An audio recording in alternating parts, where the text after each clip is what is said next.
आज लाइफ में हम कहीं भी हैं, आप या मैं, हम जिस कंडीशन में हैं, हम जहाँ भी हैं, हम जिस घर में रहते हैं, उसके पीछे कोई ना कोई कारण तो ज़रूर है। मतलब हमने कोई ना कोई कर्म तो किया होगा, उस वजह से आज हम ये देख रहे हैं। अब चाहे वो हमें अच्छा लगे या ना लगे, लेकिन वो किसी ना किसी वजह से ज़रूर है, और वो वजह ही एक्चुअली में कर्म होती है। उस कर्म के कारण जो हमें मिलता है वो होता है भाग्य।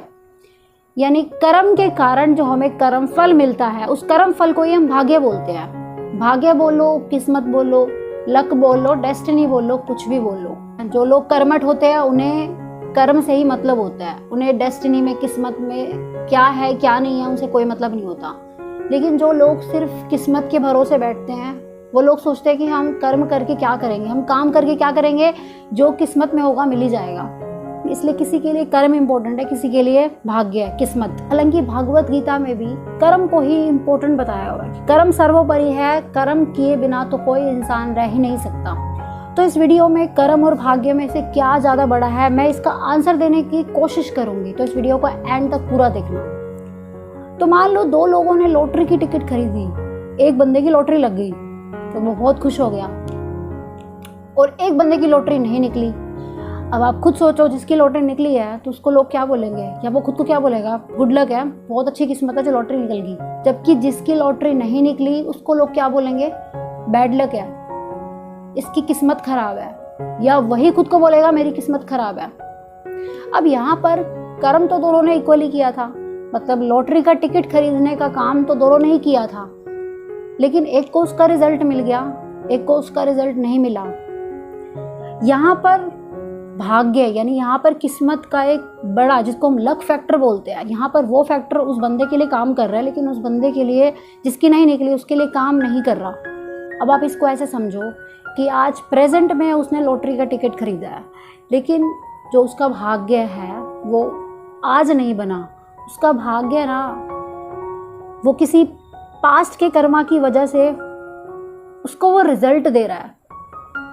और ये ना एक हिडन फैक्टर होता है, मतलब ये एक छुपा हुआ फैक्टर होता है कि हम नहीं जानते किसी बंदे के पास्ट में कैसे कर्म है जिसकी वजह से आज वो उसको चीज़ मिल रही है। तो वो लॉटरी जीता है, उन पैसों को अब वो जहाँ भी जैसे भी यूज़ करेगा, चाहे वो उसको अपने ऊपर इन्वेस्ट करे, चाहे वो किसी भगवान के काम में लगाए, या फिर किसी गलत काम में यूज़ करे, वो अपना कर्मा बना रहा है। इसमें कोई भाग्य उसको कुछ नहीं कह रहा करने के लिए, अब ये उसको खुद करना है। अब जो इस कर्म की वजह से जो उसको रिजल्ट मिलेगा वो फिर फ्यूचर में उसके लिए खुद ही रिस्पॉन्सिबल होगा। यानी अल्टीमेटली अगर हम ध्यान से देखें तो हमारे कर्म के लिए जिम्मेवार तो हम होते हैं, बट हमें नहीं पता होता कि हम अपने किस कर्म का ना फल आज भोग रहे हैं, हमें ये नहीं पता होता। कई बार हमने जो कर्म किया उसका रिजल्ट हमको इमीडिएटली मिल जाता है, कई बार एक दिन में, कई बार एक महीने में, एक साल में, कई बार एक साल, कुछ साल भी काफ़ी नहीं होते। तो उस कर्म का फल हमको कभी आने वाले फ्यूचर में या फिर कभी आने वाले फर्दर किसी और जन्म में मिलता है, क्योंकि हमारे तो कितने ही जन्म होते हैं, हम कितनी बारी मर चुके हैं, कितनी बारी पैदा हो चुके हैं। तो अब अगर एक जन्म में हमारे कर्म का फल हमको नहीं मिल रहा तो आने वाले किसी और जन्म में तो ज़रूर मिलेगा, क्योंकि ना तो कर्म से कोई बचता है ना कर्म फल से कोई बचता है। गीता के 3रे अध्याय में भी एक श्लोक है जो यही बताता है, नियतं कुरु कर्म त्वं कर्म जायो अकर्मण कर्मणा शरीर यात्रापि च तेन प्रसिद्ध चेद कर्मणा। यानी कि भगवान यही कहते हैं कि तुम नित्य अपना कर्म करते रहो, कर्म ना करने से कर्म करना ही सबसे अच्छा है, और शरीर का गुजारा तो बिना कर्म किए हो ही नहीं सकता। इसलिए तुम्हारी ड्यूटी सिर्फ कर्म करना है, उस कर्म का क्या फल मिलेगा वो तुम्हारे हाथ में कभी हो ही नहीं सकता। इसलिए तुम्हें बिना फल की चिंता किए अपना कर्म लगातार करते जाना है, और वो फल तुम्हें कब, कहाँ, कैसे मिलेगा वो मैं डिसाइड करूँगा अपनी किस्मत के अकॉर्डिंग। किसी ने अमीर घर में जन्म लिया, किसी ने बहुत गरीब घर में जन्म लिया, तो बीते जन्म के कर्म जो उसने किए उसके कारण जो उसको मिला, मतलब कर्म फल, मतलब किस्मत, वो शुरू में उसके साथ चलती है जब बच्चे का जन्म होता है, और वो उसके साथ ही बड़ा हो रहा होता है।